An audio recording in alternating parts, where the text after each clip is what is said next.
Hello hello hello hello hello.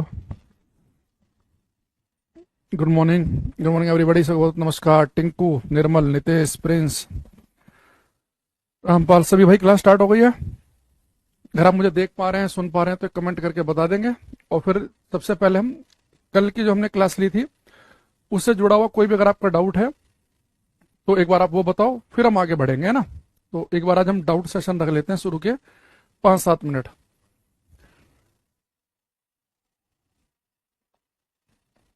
Naresh, Ram Ram भाई, Ram Ram.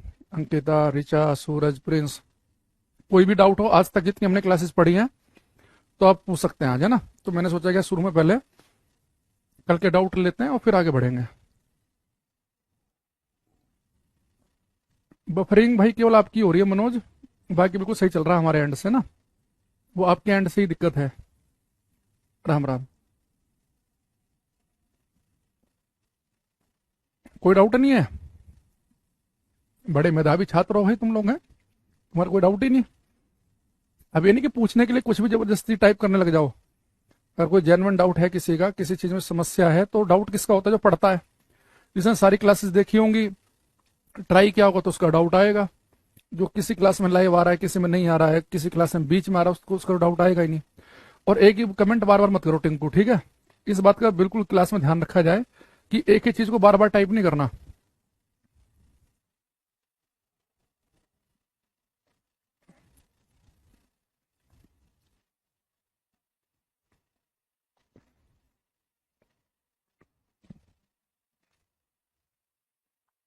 Teaching exam के लिए कहाँ से प्रैक्टिस करें? आप उस जिस भी टीचिंग एग्जाम की आप तैयारी कर रहे हैं ना, उसका प्रीवियस ईयर खरीद लो, तो वहां से आप तैयारी कर सकते हैं बिल्कुल। ठीक। चलो, अब यहाँ पे देखेंगे सही बच्चे।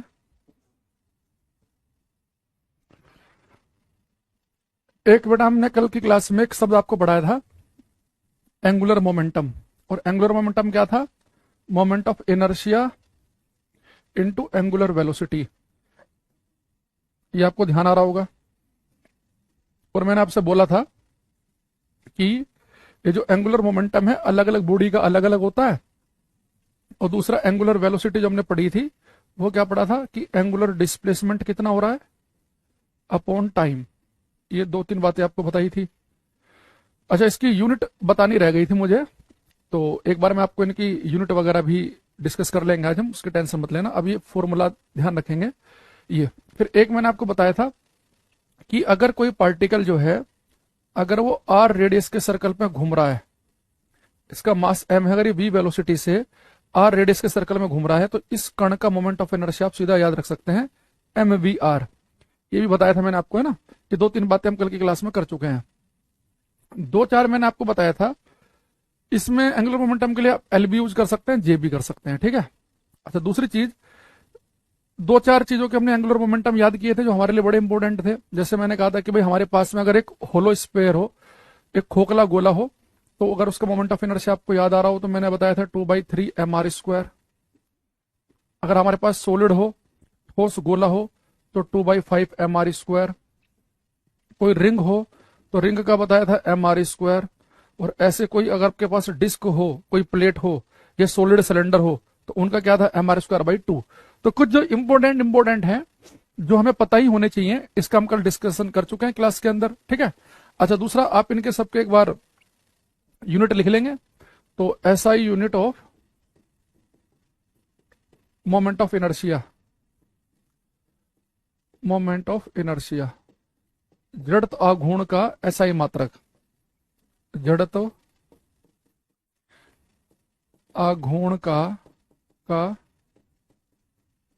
एसआई मात्रक। देखो, किसी भी आप मोमेंट ऑफ इनर्शिया निकालो, ये न्यूमेरिकल वैल्यू को अगर आप छोड़ दें, बाकी क्या बचेगा? mr², mr², mr², mr²। तो मास नापते हैं किलोग्राम में, और जो रेडियस है उसे नापते हैं मीटर में, तो उसकी जो यूनिट बनेगी वो बनेगी किलोग्राम मीटर स्क्वायर। तो किलोग्राम मीटर स्क्वायर इसका करेक्ट आंसर आएगा।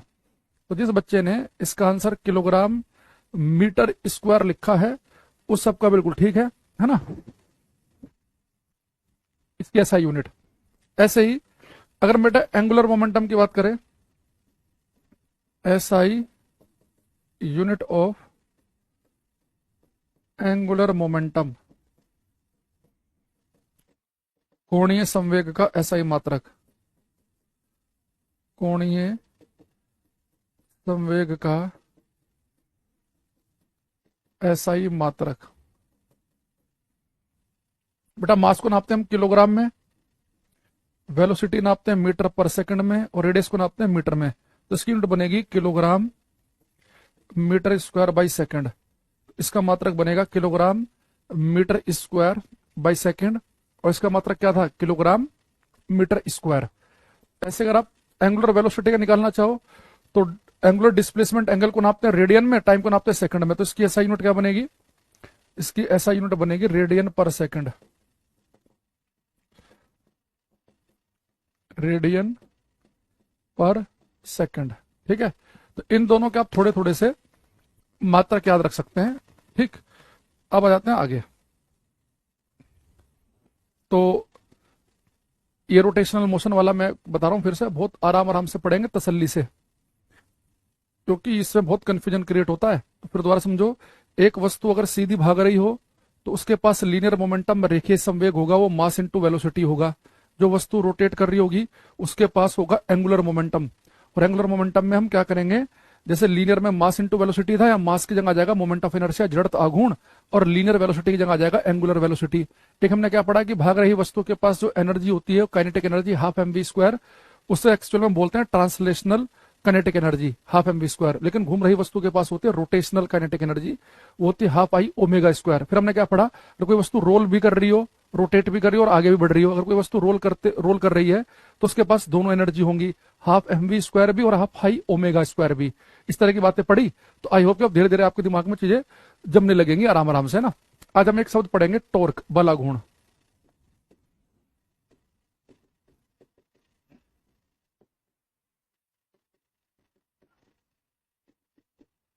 इसके लिए हम सिंबल यूज करते हैं टाउ का, टाउ। अभी मैं जैसे आपकी क्लास स्टार्ट होने से पहले एक बच्चा जो बीपीएससी टॉप किया इस बार, एक लड़की ने, बिहार की, मतलब बिहार की एक रहेगी जो बिहार बीपीएससी है, तो उसका मैं देख रहा था अभी इंटरव्यू, इसलिए आपकी क्लास 1 मिनट शायद आज लेट भी हो गई। तो बच्चा देख रहा हूँ 9th-10th क्लास से क्लियरिटी है उसके माइंड में कि मुझे अपना बीपीएससी या यूपीएससी जो भी निकालना है, तो अपनी राइटिंग स्किल पर, ऐसे कैसे लिखना है, क्या करना है, वो तभी से काम कर रहा है। तो जैसे जो हमें सक्सेस मिलती है ना धीरे धीरे, आज आपने कुछ सीखा, कल कुछ सीखा, परसों कुछ सीखा, वो इकट्ठा होके अब उसने टॉप कर दिया। तो ऐसे ही आप लोग भी क्या क्या करो, जैसे जिस दिन आप रात को सो, बस आप अपने आप से ये सवाल किया करो कि आज मैंने अपने जो मुझे कल तक जो आता था, आज मैंने उसमें कुछ ऐड किया कि नहीं किया। भले आप उसमें 4 बातें ऐड करो किसी भी सब्जेक्ट की, तो डेली सोते समय आप अपना अलार्म सेट कर दो कि मुझे इस समय अपने आप से बात करनी है डेली 2-3 मिनट। अगर आपको अपने आप से बात करनी आ गई ना, अपने आप से इंप्रूवमेंट आएगा। तो बस जिस दिन आपको, जब 2-3 दिन आप लगातार बात करोगे, ठीक है अलार्म बजेगा, उस समय आपको यार 4 दिन हो गया मैं कुछ पढ़ा ही नहीं ढंग से, मैंने कुछ नया ऐड ही नहीं किया, जो पुराना पढ़ रखा था या तो उसे ही रिवाइज किया थोड़ा बहुत, या 2-4 ऐसे क्वेश्चन लगा लिए, कोई वीडियो आधी देख ली, कोई पूरी देख ली, तो वो थोड़ा किया करो, तो आपको उससे ना खुद मन करेगा कि हाँ यार कुछ चीजें ऐड करनी है। अब देखो, जैसे हम सभी जानते हैं कि ये ग्राउंड पे बेटा एक ऑब्जेक्ट रखा हुआ है ना, ये अगर आपको इसकी वेलोसिटी u थी, इसे आपको चलाना है, और इसकी वेलोसिटी मान लो कि u से v करनी है, तो किसी वस्तु को चलाने के लिए हमें उसके ऊपर फोर्स बल लगाना पड़ता है। तो फोर्स बल वो एक्सटर्नल एजेंसी है, वो बाह्य कारक है जो किसी वस्तु की अवस्था को बदल सकता है। न्यूटन के हमने नियम में पढ़ा है कि रुकी वस्तु को चलाना हो, चलती हुई को रोकना हो, चलती हुई की स्पीड कम ज्यादा करनी हो, ये सारा काम फोर्स करेगा। तो किसी वस्तु को अगर लीनियर मोशन में लेके आना है, एक सीधी रेखा में चलाना है या रोकना है, इसकी स्पीड घटानी बढ़ानी है, सारा काम फोर्स का। लेकिन बेटा अगर किसी वस्तु को आप घुमाना चाहते हो ना, रोटेट करना चाहते हो, तो फोर्स तो वहां भी लगाना पड़ेगा, पर वहां पे ये भी इंपॉर्टेंट होगा कि वो फोर्स आप कितना दूर लगा रहे हैं। जैसे मान लो अगर मैं आपसे बोलूं कि मेरे पास में एक ये रोड, एक छड़ है, ये है ना, और मैंने यहाँ पे क्या किया, इसे फिक्स कर लिया, मैंने यहाँ पे कील गाड़ दी,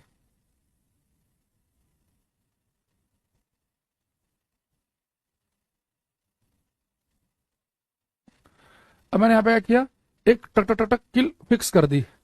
अब यहाँ पे हमने कील फिक्स कर दी, अब मुझे इसे घुमाना है। अब मुझे चीज बताओ, अगर आप ऐसे अपने दिमाग में एज्यूम करना कि भाई ये यहाँ पे एक लकड़ी का कोई एक बहुत बड़ा मजबूत सा फट्टा गड़ा हुआ है, एक प्लांक गड़ा हुआ है, तख्ता गड़ा हुआ है, इसे मुझे घुमाना है। तो अगर मैं यहाँ पे देखो फोर्स, उतना ही फोर्स में यहाँ पे लगाऊं, बड़े आराम से, बड़ी स्मूथली आपको फील हो रहा होगा कि घूम जाएगा, ये डेली लाइफ का एक्सपीरियंस आपने सीखा होगा। लेकिन उतना ही फोर्स में अगर यहाँ लगाऊं तो बहुत दम लगाना पड़ेगा, तब जाके घूमेगा ये। अगर आपने कभी ट्राई किया हो, जैसे मान लो कि कोई नट बोल्ट है और उसे आपको खोलना है, जैसे मान लो कि नट बोल्ट है और आपने क्या किया यहाँ पे, इसे खोलने के लिए आपने बेटा ये चाबी लेके आए, ये चाबी बोलते हैं ना, क्या होता है ये, ठीक। अभी औजार आपने लिया और यहाँ पे आपने इसे फंसा दिया। तो आप हमेशा जब भी इसे खोलने के लिए इस पेंच को जब कैसे खोलेगा, क्योंकि चूड़ी चढ़ी हुई है तो घुमा घुमा के खोलना पड़ेगा। तो आप हमेशा जब भी इसके अंदर ये चाबी लगाते होंगे तो आप हमेशा फोर्स दूर लगाते होंगे, क्योंकि दूर फोर्स लगाओगे तो इजीली घूम जाएगा ये। अगर उतना ही फोर्स अगर आप यहाँ लगाओगे ना तो इतनी बात नहीं बनेगी, यहाँ बहुत दम लगाना पड़ेगा तब जाके घूमेगा ये। इसलिए जितनी जो बहुत ही भारी भारी बोल्ट होते हैं, ट्रक के टायर के खोलने होते हैं, तो उनकी बहुत ही बड़ी बड़ी चाबियां आती हैं। तो बंदा बिल्कुल एंड में खड़ा हो जाता है, कूदता है, जो भी उसे खोलना होता है, जिसे पंचर लगाना है।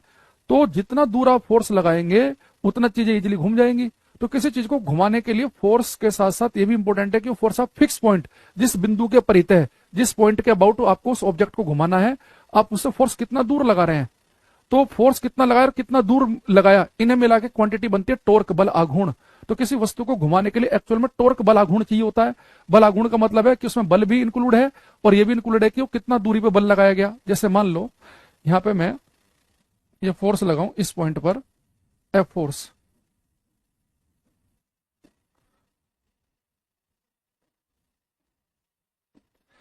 बेटा मैंने यहां पे लगाया एफ फोर्स लगाया, ठीक। और ये मैंने इस फिक्स पॉइंट से ये फोर्स लगा रहा हूं मैं, ठीक है।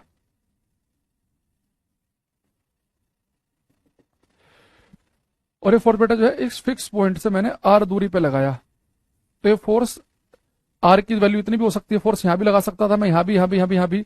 और मान लो कितने एंगल पे लगाया मैंने, थीटा एंगल पे। तो किसी वस्तु को घुमाने के लिए जो टॉर्क चाहिए होता है, जो बल आघूर्ण चाहिए होता है, उस बल आघूर्ण में ये भी होता है कितना फोर्स लगाया, कितना दूरी पे लगाया। तो इसका फॉर्मूला बनता है बेटा हमारे पास में R vector cross F vector. और मैंने आपको बता रखा है कि दो वेक्टर क्वांटिटी के बीच में अगर क्रॉस लगा हो तो जिसका फॉर्मूला होगा वो भी वेक्टर बनेगा। तो टॉर्क को अगर मैं खोल के लिखूंगा तो बनेगा आर एफ साइन थीटा। बताया था ना आपको कि दो वेक्टर क्वांटिटी के बीच में डॉट है तो हटके कोस आता है, क्रॉस है तो साइन आएगा। तो हमारे पास में जो टॉर्क है, जो बल आघूर्ण है, इस बल आघूर्ण का अगर आप फॉर्मूला बड़े ध्यान से देखें, अभी फिलहाल इसे अगर आप भूल भी जाएं, यानी किसी वस्तु को घुमाने के लिए जो मुझे बल आघूर्ण चाहिए, वो बल आघूर्ण एक तो इस बात पर डिपेंड करेगा कि आप कितना बल लगा रहे हो, वो भी इंपॉर्टेंट है। ये बल फिक्स पॉइंट से कितना दूर लगा रहे हो, ये भी इंपॉर्टेंट है। और ये बल किस एंगल पर लगाया जा रहा है वो भी इंपॉर्टेंट है। आपको सोचो, ये जो मेरे पास में यहाँ पर ये फिक्स कर रखा है मैंने, कील गाड़ रखी है, ये फोर्स अगर मैं बिल्कुल ऐसे लगाऊं, यानी बिल्कुल 90 डिग्री के एंगल पे, यानी कि जो फोर्स की जो वैल्यू है अगर वो 90 डिग्री कर दी जाए तो बहुत ही इजीली, बहुत ही आराम से ये बेटा घूम जाएगा, बहुत ही आराम से, अगर 90 डिग्री का बल लगाएं। और ऐसे में कुछ थोड़ा सा यहाँ पे कुछ रस्सी बांध के बल लगाऊंगा तो ज्यादा दम लगाना पड़ेगा। तो ठीक 90 डिग्री पे जब बल लगाते हैं तो फायदा क्यों होता है, क्योंकि किसी वस्तु को घुमाने के लिए कितना बल लगाया, कितनी दूरी पे लगाया और किस एंगल पे लगाया, तीनों चीजें इंपॉर्टेंट है। अगर मैं थीटा की वैल्यू 90 डिग्री पुट कर दूं, यानी मैं थीटा की वैल्यू 90 अगर लगाऊं, तो साइन 90 की वैल्यू कितनी होगी, 1। और साइन की आपको पता है कि मैक्सिमम वैल्यू एक ही हो सकती है। यानी अगर आपको मैक्सिमम टॉर्क चाहिए, आप चाह रहे हैं कि आपको बल आघूर्ण अधिक से अधिक प्राप्त हो जाए, तो आपको क्या करना पड़ेगा, फोर्स लगाना पड़ेगा 90 डिग्री के एंगल पे, क्योंकि साइन 90 की वैल्यू होती है 1। तो टॉर्क आपको मैक्सिमम मिलेगा। इसलिए एक से एक बड़ा फिक्स क्वेश्चन आता पेपर में कि हमारे घरों में जो दरवाजे हैं, कि आपके घर में मान लो कोई दरवाजा है और यहाँ पे ये कब्जे लगे हुए, इसे बोलते हैं इंग्लिश में हिंज, कब्जे। यहाँ पे ना एक कील सी गड़ी होती है, कब्जे लगे होते हैं। तो कहता है कि हमारे घरों में जो दरवाजा है उस दरवाजे का हैंडल कहाँ होना चाहिए। एक कह देगा जी वो होना चाहिए दरवाजे में कहीं भी लगा लो, कोई फर्क नहीं पड़ेगा, है ना। एक सेकंड।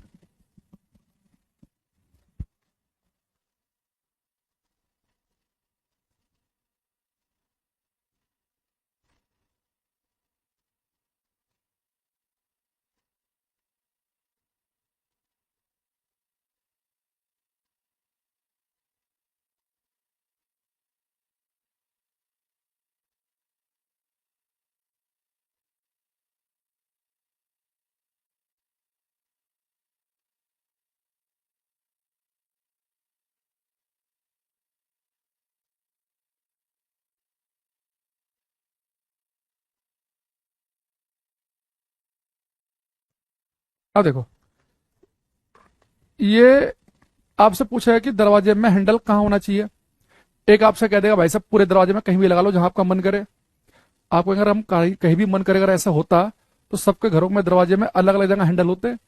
आपने अगर एक चीज ध्यान दियो कि हमेशा घरों में देखो, ये बेटा ये हमारे जो है ना, ये यहाँ पे जो कब्जे लगे हुए हैं इसके अबाउट आपका दरवाजा खुलता बंद होता है ना, ऐसे ये दरवाजा खुलेगा बंद होगा। तो हमें क्या करना है कि जो ये फिक्स लाइन है हमारी, इससे हमें अधिक से अधिक दूरी पर हमें क्या लगाना है, अपने घर का हैंडल लगाना है। तो हैंडल हमेशा होता है कब्जों से दूर। अब कब्जों से दूर तो होगा, लेकिन कब्जों से दूर एक तो ये जगह हो सकती है, एक बिल्कुल दरवाजे के बीच में हो सकती है, एक यहाँ हो सकती है, बिल्कुल यहाँ किनारे पे हो सकती है। तो हमें अपने घर में जो हैंडल लगाना है वो लगाना है कब्जों से दूर। अच्छा, कब्जों से दूर का भी एक ऑप्शन ये बन सकता है कि आपने यहां लगा दिया, एक यहां लगा दिया, एक यहां लगा दिया।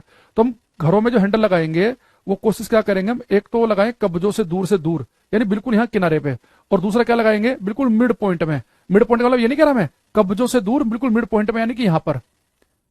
भाई कब्जों से दूर तो ये भी है, तो कब्जों का पहले मिड पॉइंट ढूंढ लो कि जो पूरे दरवाजे का जो मिड पॉइंट है वो ये है। अब इससे अधिक दूरी पे लगा दो। अब आप अपने घर में जितने भी आपके घर में दरवाजे हैं, किचन से लेके बाहर मेन डोर तक के सब दरवाजे देखो। अब आप जैसे आप देखते होंगे उस दरवाजे में जो बिल्कुल हैंडल होता होगा उस दरवाजे के बिल्कुल आपको किनारे पे दिखता होगा, यानी कब्जों से दूर दिखता होगा, बिल्कुल दरवाजे के मिड पॉइंट पे। मिड पॉइंट का मतलब ये नहीं कह रहा मैं कि यहाँ पे होगा, मेरा कहने का मतलब है कि आप पहले कब्जों का मिड पॉइंट ढूंढेंगे और फिर उससे अधिक दूर पहुंच जाएंगे, वो यहां पर लगा होगा। इसलिए अगर एक छोटा सा 3 साल का बच्चा भी होता है वो डोर को ऐसा हाथ मारता है तो इजी दरवाजा क्यों खुल जाता है, क्योंकि दरवाजे को घुमाने के लिए टॉर्क चाहिए। तो टॉर्क या तो आप फोर्स ज्यादा लगा के दो, या हम एक काम करें आर की वैल्यू ज्यादा कर दें। अगर हम आर ज्यादा से ज्यादा कर देंगे तो कम फोर्स पर भी मुझे भरपूर टॉर्क मिल जाएगा। तो हम घरों में कोशिश क्या करते हैं कि जो किनारे हैं उन किनारों के बिल्कुल मिड पॉइंट पे पहुंच जाओ। तो जो किनारा है इस किनारे के मिड पॉइंट पे लगाएंगे यहाँ पे हम, तो कब्जों से दूर मिड पॉइंट पे है ना, यहाँ पे लगाएंगे, दरवाजे के मिड पॉइंट में नहीं। इस बात को ध्यान से समझना आप, ठीक।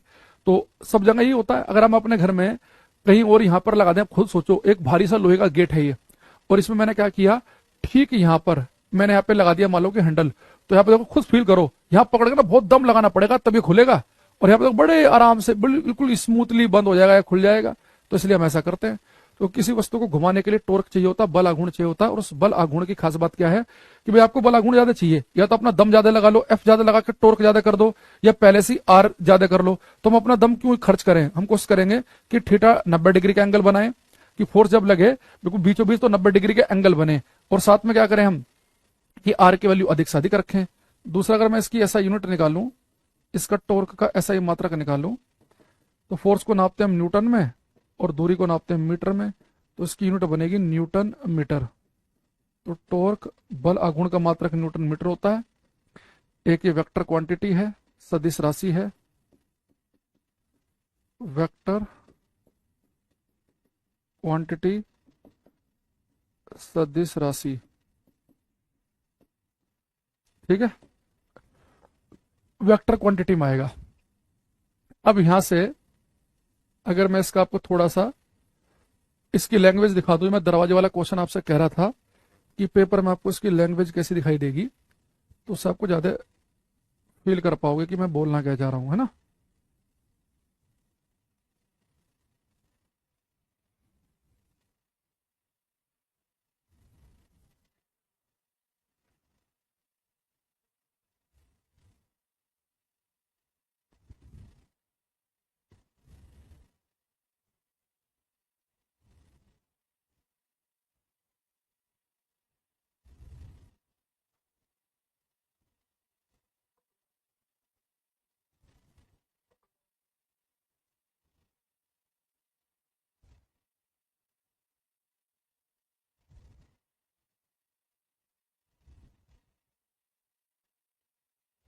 ये करना है एक बार क्वेश्चन। कह रहा है where should be fixed the handle to open the door easily. तो कह रहा है कि हमें हैंडल कहां पर फिक्स करना चाहिए ताकि हम दरवाजे को आसानी से खोलने के लिए हैंडल कहां लगाएं। एक लिख रहा है कि भाई नियर द हिंज, कब्जों के नजदीक लगाओ। एक कह रहा है कि हमें कहां पे फिक्स करना चाहिए, मिडिल में। एक कह रहा है away from mid point hinge. एक कह रहा है एनीवेयर। एक तो आपको पता है, एक तो ये बदतमीजी है ये एनीवेयर वाली, तो कि कहीं भी लगा लो, और ये भी कि दरवाजे के में कब्जों के नजदीक भी नहीं होना चाहिए। अब हमें क्या करना है, away from mid point hinge, तो यानी कि जो हमारे जो हिंज है जो कब्जे हैं उनके मिड पॉइंट से अधिक दूरी पर लगाएंगे। तो यानी कौन सा ऑप्शन सही बनेगा हमारा, ये वाला सी वाला। ये बी वाले पर टिक मत लगा देना। बी वाले कहने का मतलब है कि वो कहना चाह रहा है कि आप दरवाजे के ठीक बीचों बीच, तो आपको दरवाजे के बीचों बीच तो लगाना, लेकिन कब्जों से अधिक दूरी पर, यानी बिल्कुल यहाँ किनारे पर। तो ये वाला आंसर हमारा सही बनेगा, है ना। जब प्रिंस, एमओ, टिंकू ये सब बता रहे हैं, एकदम बिल्कुल ठीक है। अच्छा, अब मैं जो आपको अभी एक चीज बताने वाला हूँ, थोड़ी देर में एक कॉन्सेप्ट बताने वाला हूँ, उसे बड़ा ध्यान समझना। उससे हम काफी सारे क्वेश्चन करेंगे अभी। आप मुझे एक चीज बताओ, मैंने आपको एक बड़ा इंपॉर्टेंट लाइन क्लास में लिखवाई थी न्यूटन का सेकंड लॉ पढ़ाते समय, कि अगर आप ये चाहते हैं कि किसी वस्तु का लीनियर मोमेंटम, उसका रेखीय संवेग में कोई परिवर्तन ना हो, लीनियर मोमेंटम होता है मास इनटू वेलोसिटी, उसके लीनियर मोमेंटम में कोई भी चेंज ना हो, तो उसकी शर्त क्या थी। तो हमने पढ़ा था लीनियर मोमेंटम कंजर्वेशन की शर्त, मैंने आपको पढ़ाई थी कि किसी वस्तु पर एक्सटर्नल फोर्स, बाह्य बल नहीं लगने चाहिए। अगर किसी वस्तु पर एक्सटर्नल फोर्स, बाह्य बल कार्य ना करें तो उसका मोमेंटम नहीं बदलेगा, क्योंकि जब फोर्स काम नहीं करेगा, मोमेंटम होता है मास इनटू वेलोसिटी, जब फोर्स लगेगा नहीं तो ना तो वेलोसिटी बढ़ेगी ना वेलोसिटी घटेगी, तो जो मोमेंटम है वही का वही रहेगा। तो लीनियर मोमेंटम रेखीय संवेग की शर्त हमें पता है कि वस्तु पर लगने वाले बाह्य बलों का योग शून्य होना चाहिए। अगर उसके ऊपर कुछ बाह्य बल लग भी रहे हैं तो उन सबका नेट इफेक्ट होना चाहिए जीरो। तो अगर एक्सटर्नल फोर्स, बाह्य बलों का योग शून्य होगा तो मोमेंटम कंजर्वेशन की शर्त हमने पढ़ी। अगर मैं आपसे पूछूं कि एंगुलर मोमेंटम, कोणीय संवेग संरक्षण की शर्त क्या होगी, तो आप कहेंगे सर एंगुलर मोमेंटम होता है उस वस्तु के पास जो घूम रही होती है, उसके पास तो एंगुलर मोमेंटम है। अच्छा, एंगुलर मोमेंटम है L is equal to I omega. तो एंगुलर मोमेंटम कब बदल सकता है, अगर एंगुलर वेलोसिटी बदल जाए, वस्तु तेज घूमे या स्लो हो जाए तो उसका एंगुलर मोमेंटम बदल जाएगा। अच्छा, वस्तु को घुमाता कौन है, टॉर्क, बलाघूर्ण। तो अगर मैं किसी वस्तु पर टॉर्क बलाघूर्ण ना लगाऊं, किसी वस्तु पर कोई टॉर्क ना लगाया जाए, तो वस्तु जैसे घूम रही थी वैसे घूमती रहेगी, और वो नहीं घूम रही थी तो नहीं घूमेगी। जब टॉर्क नहीं लगेगा तो एंगुलर मोमेंटम जीरो। अगर वो घूम रही है, अगर उसके ऊपर हम कोई टॉर्क ना लगाएं, तो उसकी एंगुलर वेलोसिटी को ना बढ़ाएं ना घटाएं, तो उसका एंगुलर मोमेंटम नहीं बदलेगा। यानी लीनियर मोमेंटम के लिए फोर्स जीरो होना चाहिए वस्तु पे, और एंगुलर मोमेंटम कांस्टेंट रखने के लिए, कोणीय संवेग कांस्टेंट रखने के लिए टॉर्क जीरो होना चाहिए। तो यहाँ पे एक इंपॉर्टेंट कंडीशन हम लिखेंगे, इंपॉर्टेंट लिखकर, फॉर एंगुलर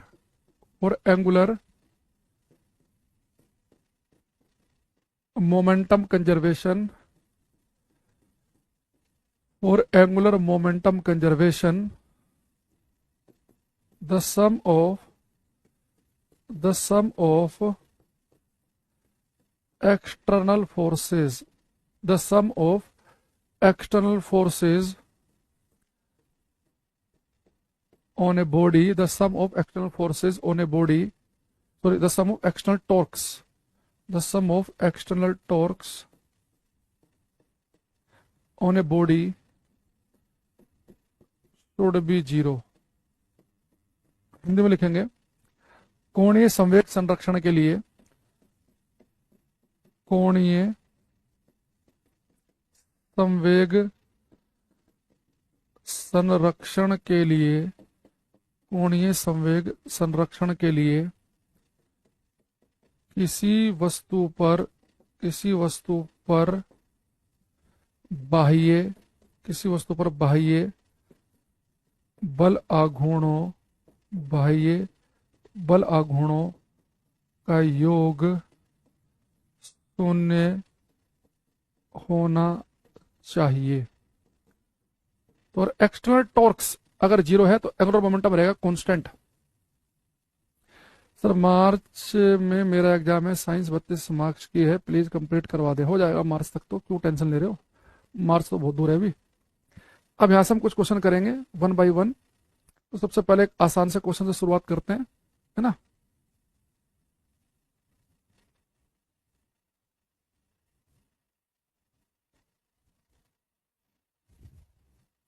तो पहले करेंगे आप ये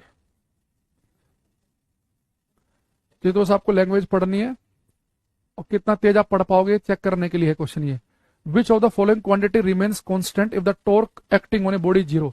यदि किसी पिंड पर लगने वाला बल आघूर्ण शून्य हो तो कौन सी मात्रा स्थिर रहती है। एक लिखा है इसने लीनियर मोमेंटम, एक लिखा है इसने एंगुलर मोमेंटम, लिखा है दोनों more than one of the above none of the above. तो आपको पता है कि टॉर्क जब जीरो होता है तो ऑब्जेक्ट का एंगुलर मोमेंटम क्या रहता है, कांस्टेंट। तो उसका कोणीय संवेग नहीं बदलता। ये हमने जस्ट पीछे एक लाइन भी लिखी है। भाई घूम रही वस्तु के पास एंगुलर मोमेंटम है, घुमाता कौन है? टॉर्क। तो टॉर्क नहीं लगाओगे तो वस्तु जैसी घूम रही है वैसी घूमती रह जाएगी, तो उसका मोमेंटम में कोई फर्क नहीं पड़ेगा। लेकिन अब आते हैं इसकी थोड़ी सी एप्लीकेशन पर। तो एक दो इसके हम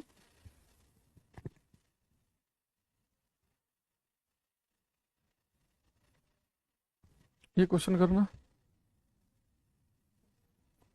A dancer is spinning on a rotating table with his arm extended. If he fold his arm, then the angular velocity will. एक नर्तक एक घूमती हुई मेज पर अपनी भुजाएं फैलाकर घूम रहा है, यदि वह अपनी भुजाएं मोड़ ले तो कोणीय वेग क्या होगा? ये करो।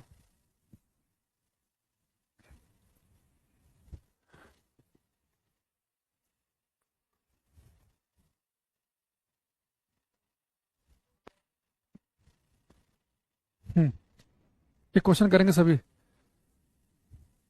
पुष्पांजलि, टिंकू, अंकिता, नितेश, सूरज, सबको रोट रही है। इसने कहा है कि एक नर्तक घूमती हुई मेज पर अपनी भुजाएं फैलाकर घूम रहा है, यदि वह अपनी भुजाएं मोड़ ले तो कोणीय वेग। देखो भाई, एक मान लो कि एक बंदा है, एक वो एक टेबल पे है, जो टेबल रोटेट कर रही है ना, ऐसे घूम रहा है वो। अब ऐसे खड़ा था वो, उसके ऊपर घूम रहा है वो, स्पिन कर रहा है रोटेटिंग टेबल पे। अब वो जब ऐसे घूम रहा था तो किसने कहा कि अगर ये अपने हाथों की भुजाओं को सुकोड़ लेगा तो उसके कोणीय वेग पर क्या फर्क पड़ेगा? भाई अब ये रोटेटिंग टेबल के ऊपर ऐसे घूम रहा है बंदा। अब कोई बंदा ऐसा तो है नहीं कि कोई बाहर से जाके उस टेबल पर धक्का मार के टेबल को ऐसे घुमा दिया हो, कोई बाहर से टोर्क लगाओ, नहीं, ये अपना आराम से घूम रहा था। बस कभी हाथ ऐसे खोल दे रहा है, कभी हाथों को ऐसे सपोर्ट दे रहा है, कभी बैठ भी सकता है, कभी और ऐसे भी फैल सकता है, कभी बिल्कुल ही इकट्ठा हो सकता है। तो ये नाटक कर रहा है ऐसे लगातार। तो कह रहा है कि जब अपने हाथों को सुकोड़ लेगा तो क्या होगा? भाई जब ये टेबल के ऊपर ये घूम रहा था, रोटेटिंग टेबल के ऊपर, तो आपको पता है कि घूम रही वस्तु के पास होता है एंगुलर मोमेंटम। तो एंगुलर मोमेंटम क्या होता है? आई ओमेगा। अब वस्तु के ऊपर कहीं एक्सटर्नल टॉर्क बाह्य बल आगुण का जिक्र नहीं किया। अगर वस्तु के ऊपर अगर कोई एक्सटर्नल टॉर्क बाह्य बल आगुण काम ना करे तो उसका एंगुलर मोमेंटम तो कांस्टेंट रहेगा। अभी बेटा एंगुलर मोमेंटम रहेगा कांस्टेंट। अब मुझे एक चीज बताओ, जब हाथ फैला के घूम रहा था ये, अगर अपने हाथों को सकोड़ लेगा तो मोमेंट ऑफ इनर्शिया कम नहीं हो जाएगा क्या? हमने पढ़ा था कल moment of inertia M R square, यानी कि मास अगर दूर दूर डिस्ट्रीब्यूटेड हो जैसे रिंग में तो उसका मोमेंट ऑफ इनर्शिया ज्यादा आया था। तो अगर मास दूर दूर डिस्ट्रीब्यूट होगा तो मोमेंट ऑफ इनर्शिया ज्यादा आएगा। जब अपने हाथों को सुकोड़ लेगा तो वो एक्चुअल में अपना मोमेंट ऑफ इनर्शिया क्या हो जाएगा? उसका बॉडी का कम। तो ये मोमेंट ऑफ इनर्शिया अगर कम हो जाएगा तो उसकी एंगुलर वेलोसिटी बढ़नी चाहिए। भाई अगर एंगुलर मोमेंटम को आपको कांस्टेंट रखना है, कोणीय संवेग को कांस्टेंट रखना है, अगर आप एक चीज को घटा रहे हो तो अगर ये चीज घटेगी तो दूसरी बढ़ेगी, तभी तो ये चीज फिक्स रहेगी।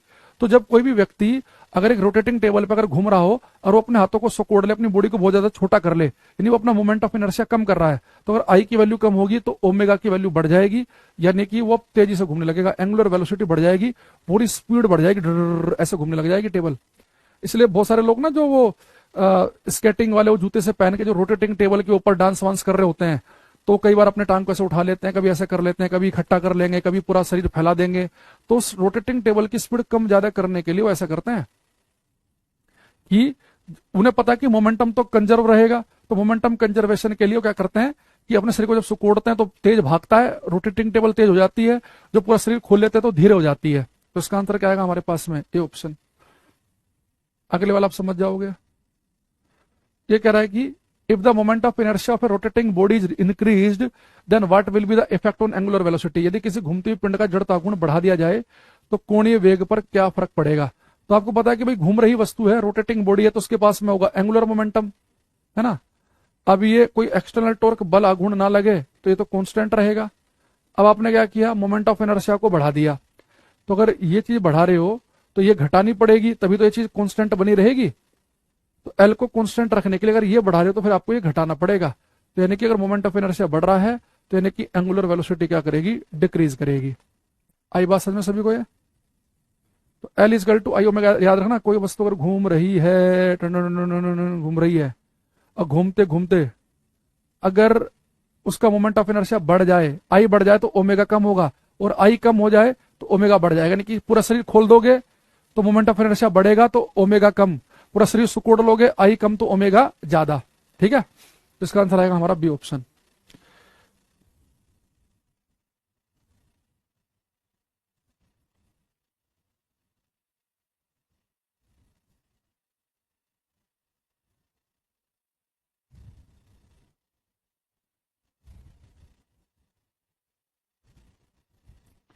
एक ये बताओ, which of the following quantity remains conserved when the moon revolves around the earth. Answer देते रहो और अपने मेरे आंसर से मैच करते रहना, कितने ठीक हो रहे हैं कितने गलत। रिचा, टिंकू, सूरज, प्रिंस, मनोज, नीतीश से लगातार आंसर दे रहा है हमें। देखो ये बेटा चांद सूर्य धरती के चक्कर काट रहा है, तो आपको पता है कि घूम रही वस्तु अगर किसी फिक्स पॉइंट के अबाउट कोई वस्तु घूम रही हो तो उसके पास में क्या होता है, एंगुलर मोमेंटम। तो चांद जब घूम रहा है धरती के चारों तरफ तो उसका एंगुलर मोमेंटम कांस्टेंट रहता है, क्योंकि उसके ऊपर कोई एक्सटर्नल टॉर्क बाह्य बल तो लग नहीं रहा है ना, तो अपना जैसे घूम रहा है लगातार उसका एंगुलर मोमेंटम कांस्टेंट बना रहेगा। अच्छा दूसरी चीज, एक बड़ा इंपॉर्टेंट क्वेश्चन आता है यहां से कि if all of sudden the earth is contracted to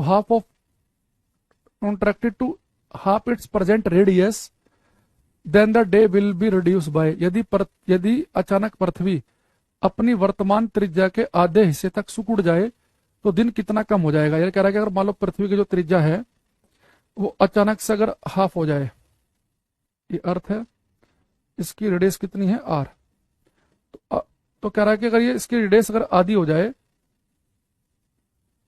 ठीक, अचानक से अगर इसकी रेडियस आधी हो जाए तो दिन जो है then the day will be reduced by, तो दिन कितने घंटे रिड्यूस हो जाएगा।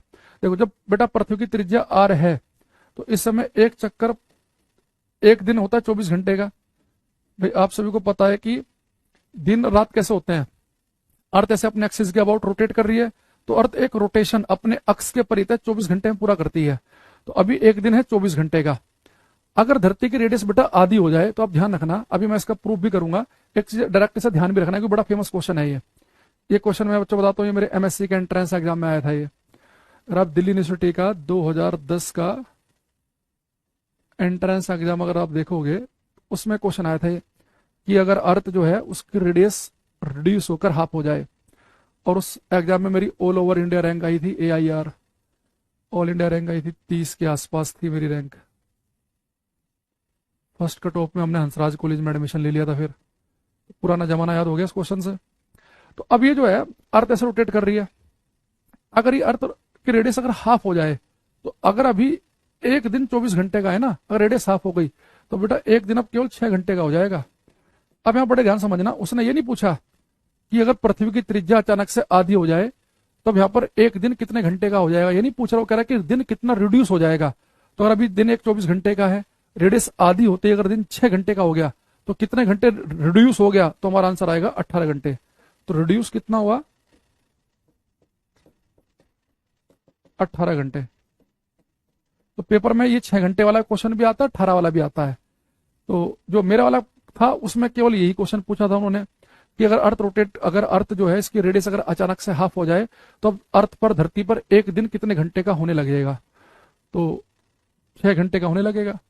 इसने थोड़ा सा गेम खेल दिया यहाँ पे, लेकिन एक चीज अच्छी क्या की उसने यहाँ ऑप्शन में 6 नहीं दिया उसने, वरना हम जल्दीबाजी में गलत कर सकते थे कि भाई रेडियस आ रहे तो 24 घंटे का दिन होता, आधी रेडियस पे 6 घंटे का हो जाता, हम तुरंत 6 देखते टिक भावुक हो जाते। पर वो ये नहीं कह रहा कि दिन कितने घंटे का अब हो जाएगा, वो कह रहा कि कितना रिड्यूस हो गया, पहले 24 घंटे हुआ करता था अब आजकल 6 घंटे का ही हो रहा है, यानी 18 घंटे का रिड्यूस हो गया। अब ये देखो आया कैसे। अब मुझे एक चीज बताओ, जब कभी भी आप क्वेश्चन करो आप ये देखो कि ये दिन कह रहा है कि रेडियस आधी होने पर दिन कितने घंटे का होगा, तो एक दिन कब माना जाता है, धरती एक रोटेशन पूरा कर ले अपने अक्ष के परितः, तो तब मानते हैं एक दिन हो गया 24 घंटे का। यानी अर्थ जो रोटेट कर रही है, तो रोटेट कर रही वस्तु के पास तो एंगुलर मोमेंटम होता है, कोणीय संवेग होता है ना, उसके पास क्या होता है, एंगुलर मोमेंटम। तो यानी कि जितना एंगुलर मोमेंटम अर्थ के पास पहले था जब उसकी रेडियस आर थी, मान लो एंगुलर मोमेंटम था L1, अब उसकी रेडियस अचानक से होगी आधी, तो उतना एंगुलर मोमेंटम अब भी रहेगा। एंगुलर मोमेंटम कंजर्व रहता है जब तक कि एक्सटर्नल टॉर्क बाह्य बल ना लगे। अब एंगुलर मोमेंटम क्या होता है, आई ओमेगा, यानी कि पहले अगर मोमेंट ऑफ इनर्शिया I1 और ये ओमेगा 1 था, तो अब कितना हो गया I2 ओमेगा 2। अच्छा अर्थ जो है इसे हम एक सॉलिड स्फीयर, एक गोले की तरह मानते हैं। अर्थ को हम ऐसा कैसे ट्रीट करते हैं, एक ठोस गोले की तरह। तो जब अर्थ की रेडियस r थी तो इसका मोमेंट ऑफ इनर्शिया क्या होगा, ठोस गोले का mr², ये हमारा ओमेगा 1। अच्छा अब मोमेंट ऑफ इनर्शिया कितना हो जाएगा, m2/5 mr², लेकिन अब r कितना रह गया, हाफ ओमेगा 2, 2/5 से 2/5 कट गया, यहाँ पे हो गया r² ओमेगा 1, ये हो गया आर स्क्वायर बाई 4 ओमेगा 2। यानी कि अब मेरे पास में जो ओमेगा 2 की वैल्यू जो आ गई वो कितनी आ गई, 4 ओमेगा 1। यानी जो अर्थ जो है अब उसका जो रोटेशन है 4 गुना बढ़ गया है। यानी जितना तेजी से धरती पहले चक्कर काट रही थी उससे तेज, अगर मान लो धरती ऐसे है इतनी बड़ी है, अब वो एक चक्कर पूरा कर रही है 24 घंटे में, है ना, एक चक्कर 24 घंटे में किया। जैसे अर्थ की रेडियस छोटी हो गई तो अब उसकी जो एंगुलर वेलोसिटी है वो पहले से 4 गुना तेज भागने लग गई है, पहले से 4 गुना तेज। यानी जो काम पहले 24 घंटे में कर रही थी 4 गुना तेज भागी थी, वो काम अब 6 घंटे में करने लग जाएगी। ये अगर आपको इससे और आगे समझना है तो ऐसे समझो। देखो एंगुलर वेलोसिटी क्या होती है बेटा, एंगुलर वेलोसिटी मैंने आपको बताया था एंगुलर डिस्प्लेसमेंट अपॉन टाइम। तो धरती एक रोटेशन में टोटल कितना एंगल चलेगी, 2 पाई, 360 डिग्री का चलती है ना। जब भी कोई चीज रोटेट करेगी पूरा एक चक्कर में कितना एंगल तय करती है, वो 360 डिग्री यानी कि 2 पाई का। तो यानी कि एंगुलर वेलोसिटी होती है एंगुलर डिस्प्लेसमेंट अपॉन टाइम। तो एंगुलर डिस्प्लेसमेंट कितना चक्कर का, 2 पाई, और टाइम मान लो पहले था t1। अच्छा यहाँ पे 2 पाई बाई, सॉरी ये ओमेगा 2 है ना, तो t2, और यहाँ पे कितना t1, ये से कट गया। तो अब नया टाइम कितना लगेगा ये हमें निकालना है, और पहले कितना टाइम लगता था 24 घंटे का। इसे कट करेंगे तो t2 की जो वैल्यू आ जाएगी वो आ जाएगी 6 घंटे। तो हमने एंगुलर मोमेंटम कंजर्वेशन लगा के इसे हमने प्रूफ कर लिया। ठीक है, तो ओमेगा क्या है हमारे पास, ओमेगा में चाहिए टाइम की फॉर्म में। भाई ओमेगा क्या पढ़ा था हमने, एंगुलर डिस्प्लेसमेंट अपॉन टाइम। लेकिन एक पूरे रोटेशन में एंगुलर डिस्प्लेसमेंट कितना हो जाएगा, 2 पाई के बराबर। तो यहाँ पे आप ओमेगा का मैंने फॉर्मूला क्या लगा दिया, 2 पाई बाई टी। तो ओमेगा 2 में यानी कि नए वाला टाइम कितना होगा, और ओमेगा 1 में पहला टाइम कितना था 24 घंटे का, अब कितना टाइम लगेगा, 6 घंटे का ही लगेगा। तो इसका डेरिवेशन तो आपको ध्यान रखना ही है। ठीक है, ये कह रहे 2 पाई आर क्यों नहीं होगा, क्या करे भाई तुम्हारा है, कह रहे 2 पाई आर क्यों नहीं होगा। 2 पाई आर क्या होता है पहले ये बताओ तुम, कौन सी पढ़ाई कर रहे हो तुम प्रिंस। अरे 2 पाई आर सरकमफ्रांस होता है। यहाँ पे एंगुलर वेलोसिटी में, कोणीय वेग में एंगुलर डिस्प्लेसमेंट है, और वो एंगुलर डिस्प्लेसमेंट किस में नापना है, रेडियन में। तो एक पूरा जब चक्कर लगेगा तो उसमें कितना टोटल एंगुलर डिस्प्लेसमेंट होगा, 2 पाई के बराबर, 2 पाई रेडियन के बराबर। तो 2 पाई बाई टी है ना, तो इस ओमेगा का एक फॉर्मूला 2 पाई बाई टी भी होता है टाइम पीरियड की फॉर्म में। तो कितना हो गया, 24 घंटे से 6 घंटे का दिन होगा, तो रिड्यूस कितना हो गया दिन हमारा 18 घंटे का। लेकिन मैं कहूंगा कि आप क्या करें, इसे डायरेक्ट याद कर लेना। इसमें नॉर्मली जब भी क्वेश्चन पूछता है वो ये हाफ रेडियस वाला ही पूछता है, और इसमें अपनी लैंग्वेज में लिख भी लेना दोनों केस, कि अगर अभी अर्थ की रेडियस आर है और एक दिन 24 घंटे का हो रहा है, तो रेडियस आधी होने के बाद अब धरती पे दिन 6 घंटे का होने लग जाएगा। तो अगर ये पूछा है कि कितने घंटे का अब दिन होने लगेगा, तो 6 घंटे आंसर है, पर दिन कितना रिड्यूस हो जाएगा, तो हमारा आंसर 18 घंटे होगा। तो इसे अपनी लैंग्वेज में आप एक बार लिख लेना। ठीक है, तो इससे आपका क्लियर हो जाएगी बात। आई बात समझ में। तो हमारे पास में एक दो बातें आपको ध्यान रखनी है ये। अच्छा अब एक बात हम और करें, एक बात आपको मैं और बता दूं यहाँ पे थोड़ी सी। हम सभी ने करना क्या है, ये बेटा हमारा मान लो कि ट्रांसलेशनल मोशन है, एक लाइन में चल रहे हैं आप, ट्रांसलेशनल मोशन, और ये रोटेशनल मोशन, घूर्णन गति। इनमें देखो आपको क्या ध्यान रखना है, यहां पर जो काम कर रही थी वेलोसिटी, वहां पे ये काम करेगी एंगुलर वेलोसिटी। यहाँ पे जो काम कर रहा था फोर्स, वहां पे यही काम करेगा टॉर्क। यहाँ पे जो काम कर रहा था मास, मोमेंट ऑफ इनर्शिया, मास, तो वही यहाँ पे काम करेगा मोमेंट ऑफ इनर्शिया। जो यहाँ पे काम कर रहा था लीनियर मोमेंटम, तो यहाँ पे क्या हो जाता है वो एंगुलर मोमेंटम। तो ऐसे दूसरा, जैसे कि आप यहाँ पर डिस्प्लेसमेंट को किससे लिखते हैं, एस से, तो यहाँ पे होता है एंगुलर डिस्प्लेसमेंट, एंगुलर डिस्प्लेसमेंट। तो ये डिस्प्लेसमेंट होता है इसे आप मीटर में नापते हैं, और एंगुलर डिस्प्लेसमेंट को आप नापते हैं रेडियन में। ठीक है, ऐसे यहाँ पे होता है लीनियर एक्सेलरेशन ए, यहाँ पर होता है घूम रही वस्तु के पास जो एक्सेलरेशन होता है उसे हम लिखते हैं अल्फा से एंगुलर एक्सेलरेशन। तो इसे हम बोलते हैं लीनियर एक्सेलरेशन, रेखीय त्वरण, और इसे हम बोलते हैं एंगुलर एक्सेलरेशन, एंगुलर एक्सेलरेशन, कोणीय त्वरण। तो अभी मैं आपको कुछ शब्द डिस्प्लेस करना बता रहा हूं, कि जैसे अगर आप हमारे पास लीनियर मोमेंटम है, अब हमें किसी ने कहा कि भाई रोटेशनल मोशन में कौन सा होगा, तो लीनियर मोमेंटम को हम रिप्लेस कर देंगे एंगुलर मोमेंटम से, मास को रिप्लेस कर देंगे मोमेंट ऑफ इनर्शिया से, सभी को ये आ गया, फॉर्मूला आ गया हमारे पास। ऐसे ही अब हम और भी कुछ फॉर्मूले बना सकते हैं यहाँ पे। जैसे अगर मैं आपको एक दो ऑप्शन दिखाऊं, इससे आप और ज्यादा बड़े समझोगे। जैसे ये अगर आपसे कोई पूछे ये, तो इसका आप आंसर क्या दोगे? The product of moment of inertia and angular acceleration.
कुछ आंसर हमारे पास में आए हैं। देखो उसने कहा है the product of moment of inertia यानी आई और एंगुलर एक्सेलरेशन अल्फा, इनका प्रोडक्ट क्या बनेगा? तो अगर हम एक काम करें, अगर हम रोटेशनल वाले की जगह अगर हम लीनियर वाला केस होता, तो आप सभी को पता है कि आई को हम रिप्लेस किससे करते हैं? एम से, और अल्फा को किससे करते हैं? ए से। ये तो हो गया अब एम में। अरे तो फोर्स का फॉर्मूला है, अरे फोर्स का है तो इधर क्या बनेगा? टॉर्क बनेगा। तो टॉर्क हो गया आई अल्फा, तो टॉर्क है ये। समझ रहे हो बात को? आप ऐसे भी समझ सकते हैं भाई, आपने देखा कि भाई तो आई अल्फा पूछ रहा है, तो आई की जगह यानी कि ये आई किसकी जगह रहा होगा? एम की जगह रहा होगा, अल्फा ए की जगह रहा होगा, यानी एम में। ये तो फोर्स का फॉर्मूला है फिजिकल टू एम में। तो फोर्स को हम किससे रिप्लेस करते हैं? टॉर्क से। कि जो काम सीधी रेखा में किसी वस्तु को चलाने के लिए फोर्स करता है, वही घुमाने के लिए टॉर्क करता है। ठीक। अच्छा, ऐसे ही एक और देखेंगे, एक ये वाला ट्राई करो।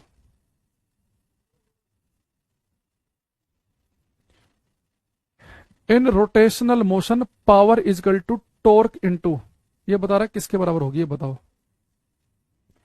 तो पावर को लिखा है इसने रोटेशनल मोशन में, वो किसके बराबर है? टॉर्क इनटू क्या लिखे हम? अब याद करो, पावर के मैंने दो फॉर्मूले बताए थे आपको। एक तो बताया था वर्क अपॉन टाइम, इससे तो कुछ समझ में आ नहीं रहा। एक पावर का फॉर्मूला मैंने बताया था आपको फोर्स इनटू वेलोसिटी, इससे मुझे फील आ रही है। यानी कि अगर यहाँ पे एफ की जगह मैंने क्या लिखा है बेटा? टॉर्क। फोर्स की जगह टॉर्क लिखा मैंने, तो यानी कि ये लीनियर वेलोसिटी की जगह कौन सी वेलोसिटी आएगी? एंगुलर वेलोसिटी आएगी, है ना? तो यानी कौन सा आंसर आ जाएगा मेरे पास में? ए ऑप्शन, एंगुलर वेलोसिटी, ए बन जाएगा। तो वही फॉर्मूले जो हमारे पास लीनियर में थे, वही हम रोटेशनल मोशन में भी लेके आ सकते हैं। बस हमने क्या करना है, हमने 4-5 बातों को ध्यान रखना है कि जो काम वहां पर एम कर रहा था, वही काम यहाँ पर आई करेगा, है ना? आई मोमेंट ऑफ इनर्शिया, जो काम वहां पर लीनियर मोमेंटम कर रहा था, वहां पे एंगुलर मोमेंटम करेगा। फोर्स की जगह टॉर्क आ जाएगा, लीनियर वेलोसिटी की जगह एंगुलर वेलोसिटी आ जाएगा, नॉर्मल डिस्प्लेसमेंट की जगह आ जाएगा एंगुलर डिस्प्लेसमेंट, और ए की जगह आ जाएगा अल्फा। ये थोड़ी थोड़ी सी बातें आपको ध्यान रखनी है, तो इससे आपकी बात बन जाएगी। ठीक।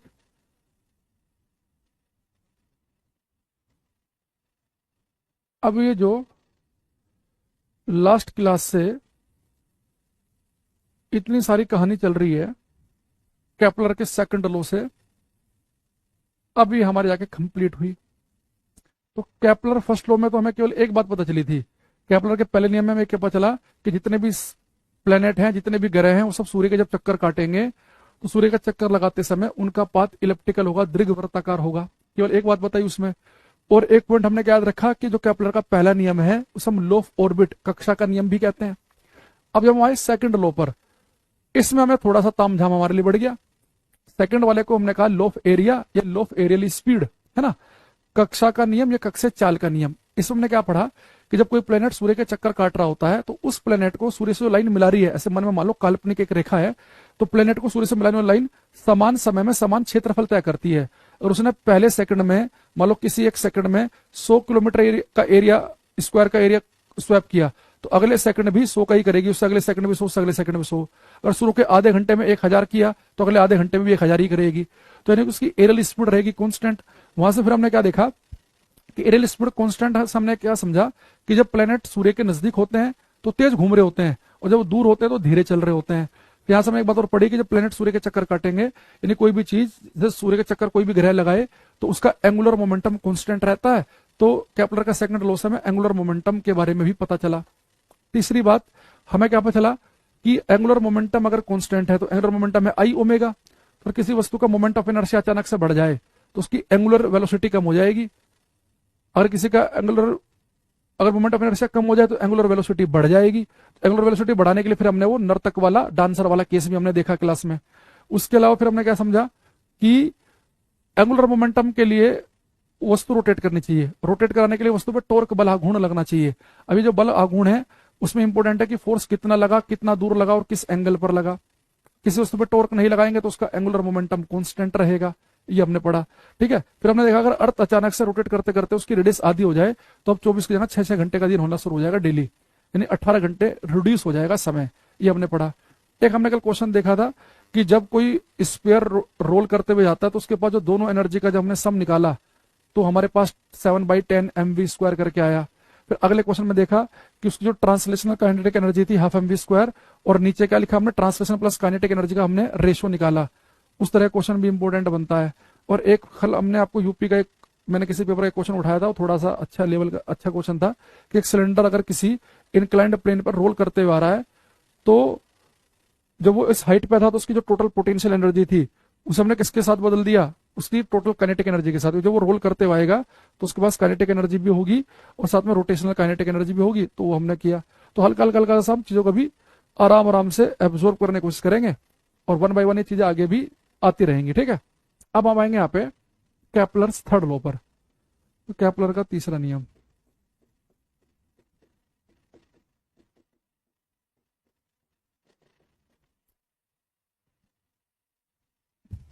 इतनी बार मैंने पहली किसी बैच में इतनी बार रिपीट किए कि चीजें थोड़ा तुम लोग इंटरेस्टेड ऐसे लगते हो मुझे। इसमें कुछ बच्चे डेली आते हैं रेगुलर ना, तो टीचर को बढ़िया लगता है कि हाँ ये बच्चे भाई सीरियस हैं, तो आराम से। कई बार क्या होता है किसी बैच में आज कोई नया बच्चा आ रहा है, अगले दिन कोई और आ रहा है, उससे अगले दिन कोई और आ रहा है, एक दिन क्लास ली 4 दिन तक दिख ही नहीं रहा है, फिर कोई आ गया, फिर चलती हुई क्लास में बीच में गुड मॉर्निंग मेरा नाम ले लो, तो टीचर को लगता है ये तो भाई टाइम पास कर रहे हैं, तो इन्हें सीखने का उतना मन नहीं है। तो टीचर भी सोचता है चलो ठीक है भाई हमारी जिम्मेदारी है कोर्स को पूरा करना, कोर्स पूरा करा खत्म। लेकिन आप जितने सीरियस रहोगे हम उससे ज्यादा सीरियस रहेंगे। तो केपलर का तीसरा नियम आएगा, इसे हम कहते हैं लॉ ऑफ टाइम पीरियड।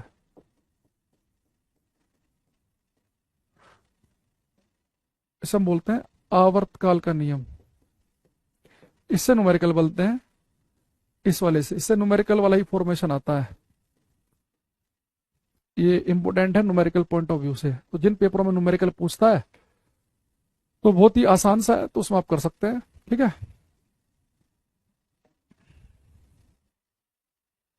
देखो केपलर साहब ने हमें क्या बताया इस नियम में।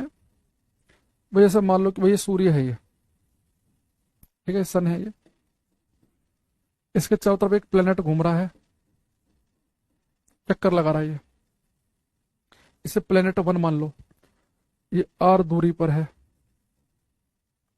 तो ये प्लेनेट सूर्य के चक्कर काट रहा होगा, तो इसे चक्कर काटने में कुछ समय लगेगा।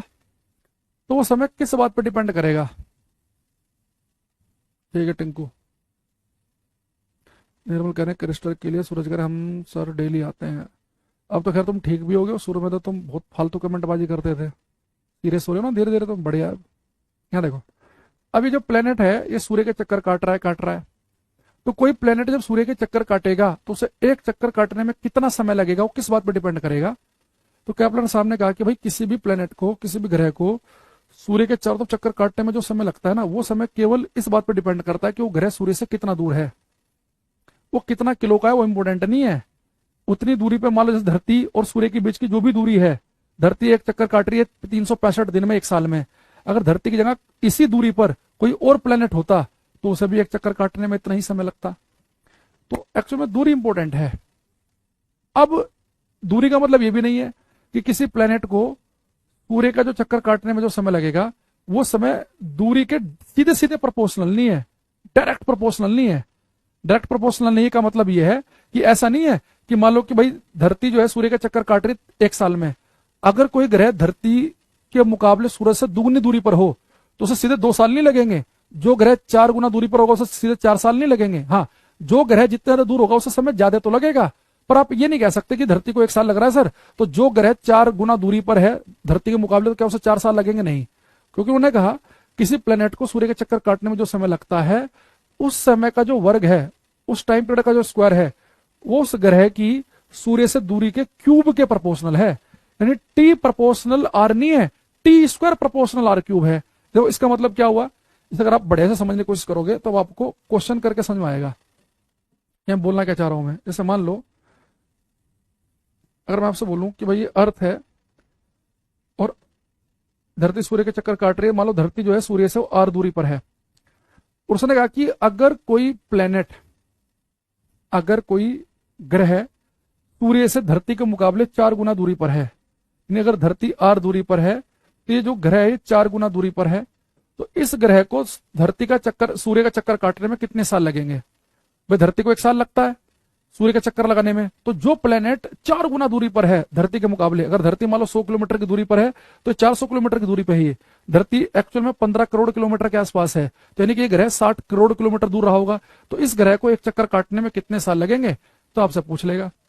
अब आपको पता है कि चक्कर लगाने का जो समय है उसका स्क्वायर दूरी के क्यूब के प्रोपोर्शनल है, तो आप ये तो कर नहीं सकते कि भाई दूरी 4 गुना तो टाइम भी 4 साल लगेगा ना।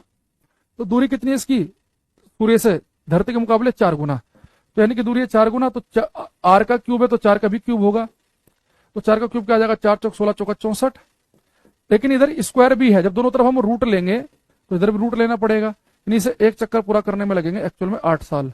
अगर धरती को 1 साल लग रहा है तो इसे एक चक्कर पूरा करने में 8 साल का समय लगेगा। तो देखो आगे से आपको क्या करना है, आपने वो सिंपल सा एक तरीका ये अपनाना है कि आपको इस फॉर्मूले को ध्यान रखना है कि दूरी कितनी गुना है? 4 गुना, तो पहले दूरी जितने गुना है उसका क्यूब कर दो, तो 4 चौक 16 चौका 64, पहले आपने क्यूब कर लिया तो फिर रूट भी लेना पड़ेगा, तो फिर 64 का रूट लेंगे तो 8 साल आ गया, यानी कि उसे 8 साल लगेंगे एक चक्कर पूरा करने में। तो धरती को 1 साल लग रहे तो उसे 8 साल लग रहे हैं। अगर मैं अगला क्वेश्चन आप मुझे बताएंगे, अगर कोई ग्रह धरती के मुकाबले 16 गुना दूरी पर है, 16 गुना दूरी पर, तो उसे एक चक्कर पूरा करने में कितना समय लगेगा? देखो अर्थ से क्यों मुकाबला कराएगा, क्योंकि अर्थ का आपको पता है कि 1 साल लगता है, तो ये आपको फिक्स है कि अर्थ को 1 साल लगता है, तो इसे कितने साल लगेंगे आपको बताना है।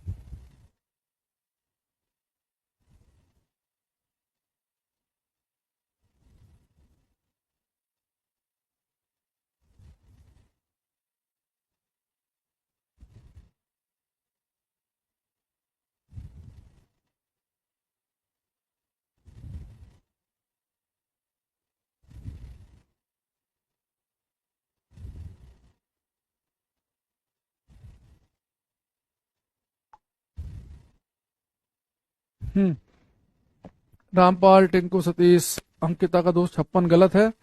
जिन बच्चों का आ रहा है 64 उनका सही है। भाई एक चीज देखो, भैया ग्रह कितना गुना दूरी पर है? 16 गुना दूरी पर, तो 16 का क्यूब कर लो, 16 गुणा 16 गुणा 16, तो टी स्क्वायर आपने किया तो 16 का क्यूब हो गया। अब टी निकालने के लिए आपको रूट भी तो लेना पड़ेगा,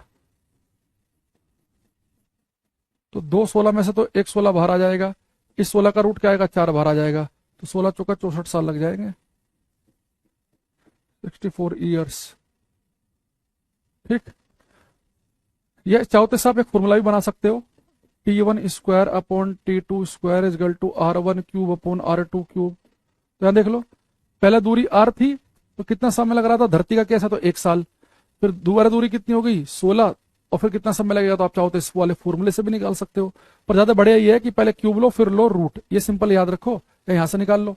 भाई धरती को एक चक्कर पूरा करने में कितना लग रहा है, 1 साल। T2 की वैल्यू हमें निकालनी है। धरती है r दूरी पर, ये कितनी दूरी पर है, 16 गुना दूरी पर।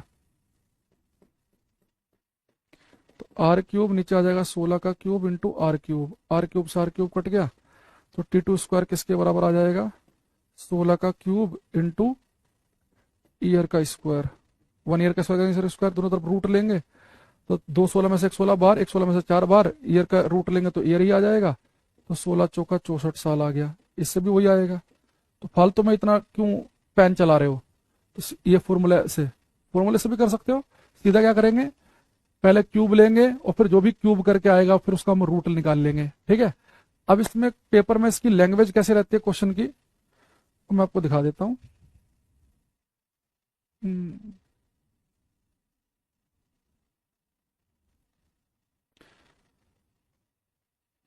ये करो, देखो यहाँ पे वो उपग्रह सैटेलाइट के बारे में पूछ रहा है, ग्रह के बारे में नहीं पूछ रहा, ध्यान से पढ़ना। सेम वही कॉन्सेप्ट है जो अभी पढ़ा आपने।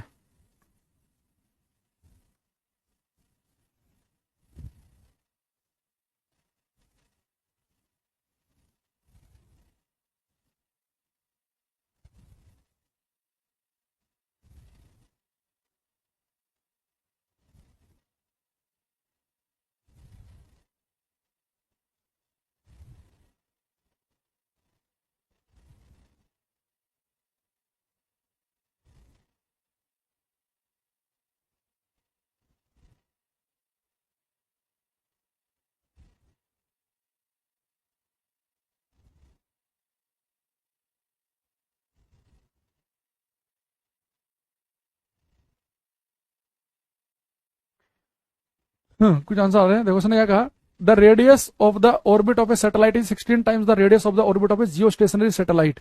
The period of the satellite, देखो तो या तो बेटा वो अर्थ से कंपेयर कराएगा या जियो स्टेशनरी सैटेलाइट से। क्यों, क्योंकि उसे पता है कि बच्चे को पता होना चाहिए कि जियो स्टेशनरी सैटेलाइट वो सैटेलाइट है जो एक चक्कर पूरा करता है 24 घंटे यानी कि एक दिन में। तो अगर जियो स्टेशनरी सैटेलाइट भू स्थिर उपग्रह एक चक्कर एक दिन में पूरा करता है, तो इस वाले सैटेलाइट को कितने दिन लगेंगे, यहाँ पे अब आंसर दिन में आएगा। जब धरती वाला केस लेता है तो धरती को एक चक्कर लगाने में लगते हैं 1 साल। तो जो ग्रह 16 गुना दूरी पर था उसे कितने लगे थे, 64 साल लगे थे। अगर जियो स्टेशनरी को 1 साल लग रहा है, एक दिन लग रहा है, तो उसे कितने दिन लगेंगे, वही T² प्रोपोर्शनल होता है आर क्यूब के। तो हमें फिर से वही दे रखा, 16 का क्यूब किया और फिर हम क्या करेंगे, रूट ले लेंगे। तो 64 दिन आंसर आएगा इस बार। पिछले क्वेश्चन में 64 साल था क्योंकि अर्थ से कंपेरिजन कर रहा था, और जियो स्टेशनरी को लगता है एक दिन, तो उसे लगेंगे 64 दिन, 64 डेज। तो 64 डेज आंसर आएगा इस बार। पेपर में दो से ही कंपेयर करा सकता है वो, क्योंकि दोनों जगह आपको इन्फॉर्मेशन है। भैया तो प्लेनेट का कंपेयर कराएगा कि धरती को 1 साल लग रहा है, तो धरती से अगर 4 गुना दूरी पर है तो कितने साल लगेंगे, 16 गुना दूरी पर है तो कितने साल लगेंगे, ईयर में आंसर आएगा। या करेगा वो जियो स्टेशनरी से कंपेरिजन कि इस सैटेलाइट को अगर ये जियो स्टेशनरी के मुकाबले 16 गुना दूरी पर है तो उसे कितने दिन लगेंगे। तो जियो स्टेशनरी को एक दिन लगता है, तो उसे कितने दिन लगेंगे, वही T² प्रोपोर्शनल आर क्यूब से ही करेंगे। बस यहाँ पे जब जियो स्टेशनरी से कंपेरिजन करेगा तो आंसर दिन में आएगा, वहां पे आंसर साल में आता है। इसके अलावा और कोई फर्क नहीं है। ये करना, ए satellite is moving in a circular orbit of radius r, its orbital time period will be proportional to। एक उपग्रह r त्रिज्या के एक वर्ताकार कक्षा में घूम रहा है, इसकी कक्षीय समावधि समानुपाती होगी। ये करना, एक जो है ना ये 20वां मैं देखना चाहूंगा सभी का, करो ये।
हम्म इसने कहा हमारे से a satellite is moving in a circular orbit of radius r, its orbital time period is proportional। तो देखो बेटा टी स्क्वायर प्रोपोर्शनल होता है आर क्यूब के, तो उसने टाइम पीरियड पूछा कि किसके प्रोपोर्शनल होगा, खाली टी पूछ रहा है वो, तो टी प्रोपोर्शनल होगा आर की पावर 3/2।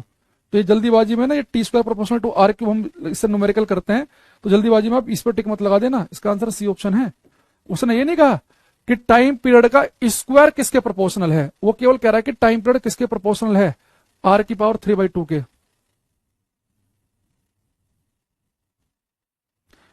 अब्दुल कह रहे हैं सर हम लोग का 11th-12th साइंस स्ट्रीम से था, बहुत अच्छे टीचर ना मिलने की वजह से पढ़ नहीं पाए। भाई ऐसा नहीं है, एक्चुअली में जब उस क्लास में हम होते हैं ना, तो हमारी सोचने समझने की शक्ति भी उतनी होती है।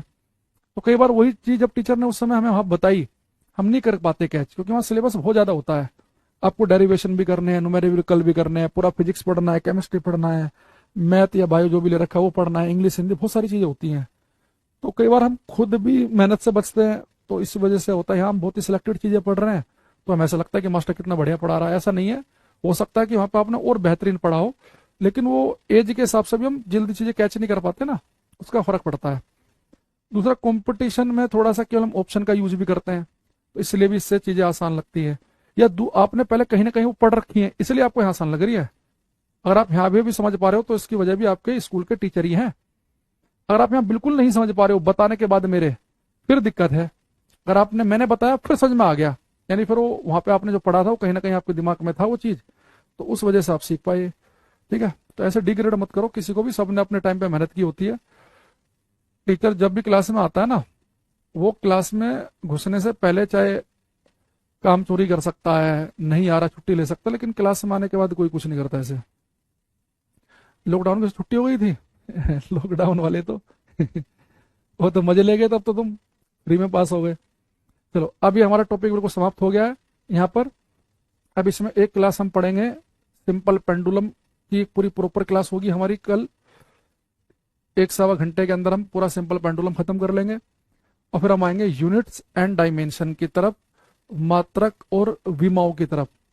तो अगली 3 क्लास के अंदर आपको पूरा मैकेनिक्स वाला पार्ट हो जाएगा समाप्त। तो फिर अगर कोई बच्चा इस क्लास में ऐसा है कि जिसे केवल हेड ऑपरेटर वाला पेपर देना है यूपी का, तो वो उसके लिए तैयार हो चुका है, क्योंकि हेड ऑपरेटर में केवल मैकेनिक्स के ही टॉपिक हैं। लेकिन जिन्हें असिस्टेंट रेडियो ऑपरेटर का देना है, तो उनके में मैकेनिक्स के टॉपिक तो है ही, लेकिन साथ में और भी टॉपिक हैं, जैसे लाइट भी करना है उन्हें, इलेक्ट्रिसिटी भी करना है, मैग्नेटिज्म भी करना है ना, तो उनके लिए थोड़े से एक्स्ट्रा भी हैं। ठीक है, तो अब हम क्या करेंगे, कल की क्लास में मिलेंगे। तो आई होप कि आपको ये बात समझ में आ गई होगी। तो तब तक मैं पीडीएफ आपकी सेव करता हूँ, तो किसी कोई डाउट है तो पूछ ले, है ना, नहीं तो फिर हम कल आपसे मिलेंगे। जिन बच्चों को कोई डाउट नहीं है तो अपना क्लास ऑफ कर सकते हैं, किसी को पूछना है तो पूछ सकता है, क्योंकि समय आपका बचा भी 5-7 मिनट है आपके पास।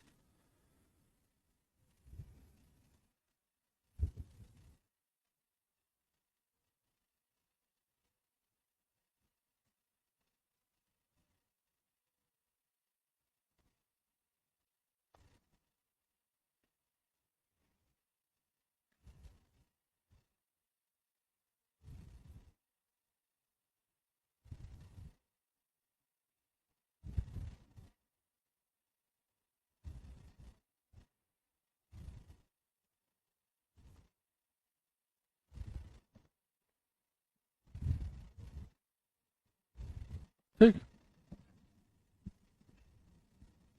टॉर्क बताया तो, टॉर्क क्या होता है, वो फोर्स जो किसी चीज को घुमा दे।